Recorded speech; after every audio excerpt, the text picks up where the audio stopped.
مالک ابن دینار رحمۃ اللہ علیہ فرماتے ہیں گرمی کا موسم، دوپہر کا وقت، شدت کی گرمی تھی، ہر بندہ سائے میں تھا، پرندے درختوں کے پتوں کے سائے میں چھپے بیٹھے تھے۔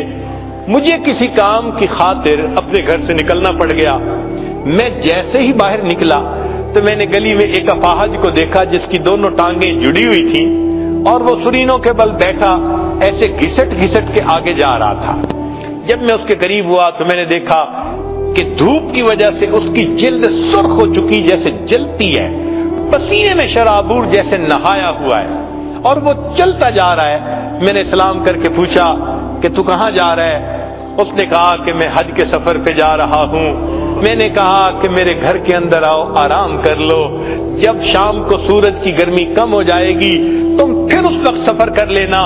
اس نے کہا مالک ابن دینار، آپ تو پاؤں کے ذریعے آرام سے سفر طے کرتے ہیں، میں گھسٹ گھسٹ کے انچ بائی انچ آگے سفر طے کرتا ہوں، وقت زیادہ لگتا ہے، میں راستے میں رکنا نہیں چاہتا، ایسا نہ ہو کہ ادھر ایام حج آ جائیں اور میں ابھی راستے میں پھر رہا ہوں، میں رمان میں کہیں نہیں رکوں گا، منزل پہ پہنچ کے دم لوں گا۔ میں نے کہا نوجوان میرے گھر تو آرام کر لے، میں تیرے لیے سواری کا بندوبست کر دیتا ہوں، گھوڑے کا انتظام کر دوں گا، تو گھوڑے پہ سوار ہو کے جلدی سفر کرنا، ایام حج سے پہلے پہنچ جائے گا۔ یہ بات سن کے اس نے میری طرف دیکھا، مالک ابن دینار میں تو تجھے بڑا عقل مند سمجھتا تھا، کیسی بات تو نے کر دی؟ میں نے پوچھا کیوں؟ کہنے لگا یہ بتائیں اگر کوئی غلام اپنے مالک کو ناراض کر بیٹھے اور پھر معافی کے لیے مالک کے سامنے جانے کا ارادہ کرے، بتاؤ پیدل جانا اچھا لگتا ہے یا سواریوں پہ سوار ہو کے جانا اچھا لگتا ہے؟ میں سمجھ گیا یہ عاشق ہے، ادب ہے اس کے اندر۔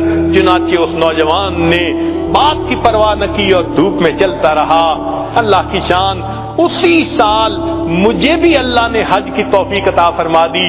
جب پہلے دن میں نے جمرہ عقبہ کو بڑے جمرے کو کنکریاں مار لی تو اس کے وقت میں نے دیکھا لوگوں کا مجمع ہے، کچھ دیکھ رہے ہیں۔ پوچھا کون؟ کہنے لگے ایک نوجوان ہے، دعائیں مانگ رہا ہے، سب اس کی دعائیں سن رہے ہیں۔ میں نے کہا ذرا مجھے بھی راستہ دو۔ اندر دیکھا وہی نوجوان میں نے دیکھا، احرام باندھا ہوا تھا، اللہ سے دعائیں مانگ رہا تھا، اللہ سب لوگ پاؤں پہ چل کے سواریوں پہ چل کے تیرے گھر کی طرف آئے، میرے مولا میں تو گھسٹ گھسٹ کے تیرے گھر کی طرف پہنچا، میں نے تیرے گھر کا طواف بھی کیا، اللہ میدان عرفات کا وقوف بھی کیا، مزدلفہ کا وقوف کیا۔ اللہ اب میں نے اس شیطان کو کنکریاں مار کے اپنی نفرت کا اظہار کر دیا، میرے مولا اب قربانی کا وقت ہے۔ یہ سارے لوگ صاحب استطاعت ہیں، یہ جائیں گے جا کے جانوروں کو قربان کریں گے۔ اللہ تو جانتا ہے میرے پاس احرام کے سوا کچھ نہیں، اللہ میں اپنی جان آپ کے نام پہ قربان کرنا چاہتا ہوں، اللہ مجھ سے جان کا نذرانہ لے لیجئے۔ یہ کہہ کے اس نوجوان نے کلمہ پڑھا اور وہیں پر فوت ہو گیا۔ جن کے دل میں اللہ کی محبت ہوتی ہے وہ تو اللہ کے نام پہ اپنی جانیں قربان کر دیتے ہیں۔